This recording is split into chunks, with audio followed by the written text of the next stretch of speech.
कोशिश की। उन्होंने नहीं बनाया, हैंड रिटन आइन है ये, कोई खुदा ना खास्ता कोई आसमानी किताब नहीं है जो आप लोगों ने लिख दी हुई है, जो चेंज नहीं की जा सकती, जिसके अंदर रद्दो बदल नहीं किया जा सकता। तो आप वो जो उस वक्त के लोग थे वो भी गुनाहगार होंगे, वो भी सादिक और अमीन नहीं होंगे, वो भी करप्ट होंगे।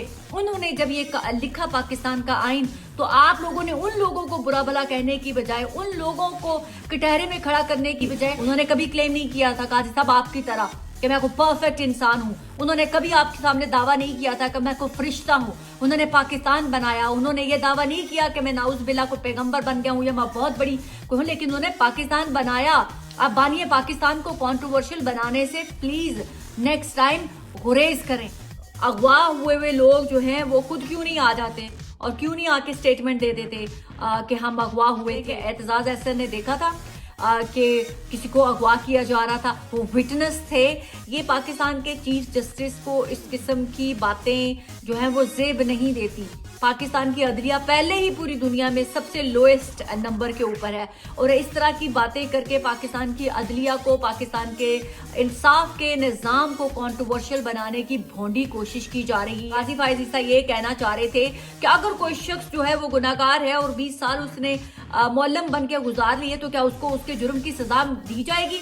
यस काजी साहब, यस काजी साहब, उसको उसके जुर्म की सजा 20 साल बाद भी मिलेगी। अगर उसको कटहरे में लाया जाएगा तो उसको आप ये कह के माफ नहीं कर देंगे क्यों हो इसने ये 20 साल पहले गुनाह किया था, अब तो ये मौलम हाजी नमाजी बन के जिंदगी गुजारा है तो जो है माफ कर दिया जाए। ऐसे नहीं होता। जो वेस्ट है, जो नॉन मुस्लिम ममालिक हैं, वहां पर भी कोई भी शख्स अगर बूढ़ा हो गया हुआ, मैं कहती हूँ उसकी कब्र में टांगे हैं, उसके खिलाफ भी कोई इल्जाम लगा दिया जाता है कि 30 साल पहले इसने हमारे साथ ये किया था, तो यहाँ की अदालतें उसको भी गुनाहगार ठहराते हुए जेल में डाल देती हैं। आपकी तरह ये नहीं कहेंगी कि ओहो इसने तो 20 साल पहले गुनाह किया था, अब 20 साल से तो वो अच्छी जिंदगी गुजार रहा है, तो अब हम क्यों उसको उसके जुर्म की सजा दें, को डिफेंड कर रहे हैं। कभी आप किसी जर्नल के ऊपर बात कर रहे हैं काजी फायज ईसा साहब, तो आपके ही जजेस ने हमेशा किसी ना किसी डिक्टेटर को सपोर्ट किया। आप मुंह पोले से करके आप लोग कह देते हैं हमें अपनी पुरानी गलतियों से माफी मांगनी चाहिए।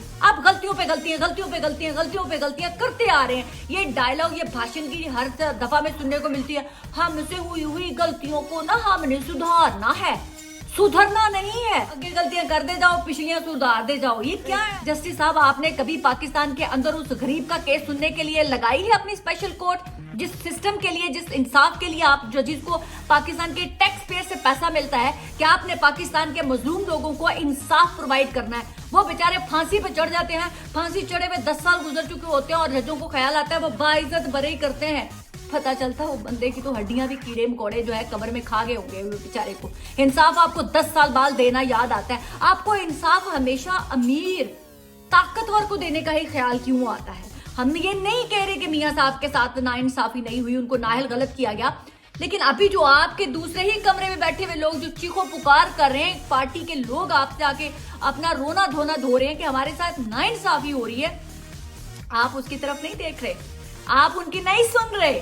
आप कह रहे हैं कि हम पहले पिछली गलतियों को ठीक कर लें, तो जो आपने ये जो गंद करके जाना है इसको कल का चीफ जस्टिस आके कहेगा जस्टिस फायज ईसा क्या बोंगियां मार के गया था।